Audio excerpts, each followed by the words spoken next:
ഒരു കോവയ്ക്ക മെഴുക്കുവരട്ടിയുടെ റെസിപ്പി നോക്കാം. ആദ്യം പാനൊന്ന് വെച്ച് ചൂടായിട്ട് വെളിച്ചെണ്ണ ഒഴിച്ചു. ഇവിടെ മോന് ഇങ്ങനെ വെക്കണതാണ് ഇഷ്ടം. ചെറിയുള്ളി, വെളുത്തുള്ളി, കരിവേപ്പില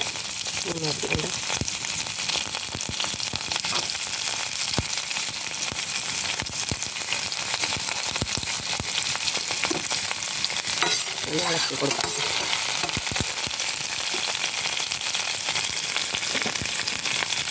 ഇതിലേക്ക് കുറച്ച് ചില്ലി ഫ്ലെക്സ് ഇടാം. വളരെ കുറച്ച് ഇടുന്നുള്ളൂ, അങ്ങനെ എരിവ് അധികം വേണ്ട. അവിടെ ഇനി ഇത് നന്നായിട്ടൊന്ന്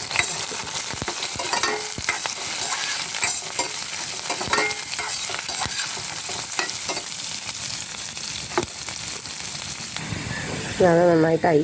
നമ്മൾ മുറിച്ച് വെച്ചാൽ കോവയ്ക്ക വട്ടത്തിലാണ് മുറിച്ചത്. രണ്ട് സൈഡ് മുറിച്ച് കളഞ്ഞിട്ട് വട്ടത്തിൽ മുറിച്ച് വെച്ച കോവയ്ക്ക ഇതിലേക്ക് ഇടാം. കോവയ്ക്ക് ഇട്ട് നമുക്ക് നന്നായിട്ട് ഇളക്കി കൊടുക്കാം.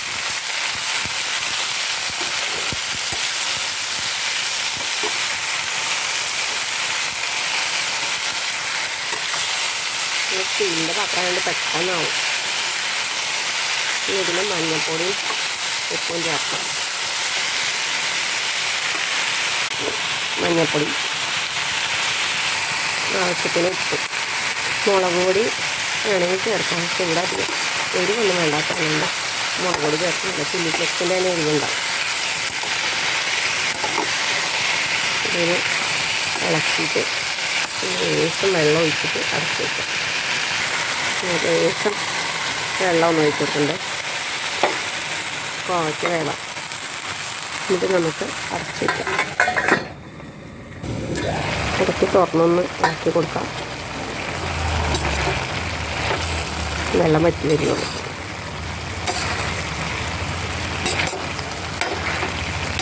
പിന്നെ വെള്ളം വറ്റി വെന്ത് കഴിയുമ്പോൾ ഓഫ് ചെയ്യാം. ഇത്രേ ഉള്ളൂ. ഇത് റെഡി ആയിട്ടുണ്ടാവും. കോവയ്ക്ക് റെഡി ആയിട്ടുണ്ട്.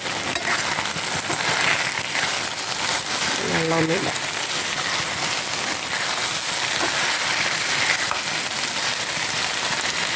കോവയ്ക്ക ഇഷ്ടമുള്ളവർക്ക് വെറുതെ മഞ്ഞൾപ്പൊടി, ഉപ്പും പച്ചമുളകും കീറിയിട്ട് വേവിച്ചിട്ട് വെളിച്ചെണ്ണ ഒഴിച്ചൊക്കെ നല്ല ടേസ്റ്റാണ്. ഇവിടെ എനിക്കും ഹസ്ബൻഡ് ഭയങ്കര ഇഷ്ടമാണ് കോവയ്ക്ക.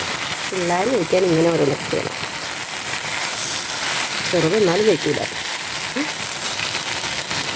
അപ്പോൾ അതാണ് സിമ്പിൾ കോവയ്ക്ക മെഴുക്കുവരട്ടി റെഡി ആയിട്ടുണ്ട്. ഇഷ്ടപ്പെട്ട് കഴിഞ്ഞാൽ ലൈക്ക്, ഷെയർ, സബ്സ്ക്രൈബ് ചെയ്യണം.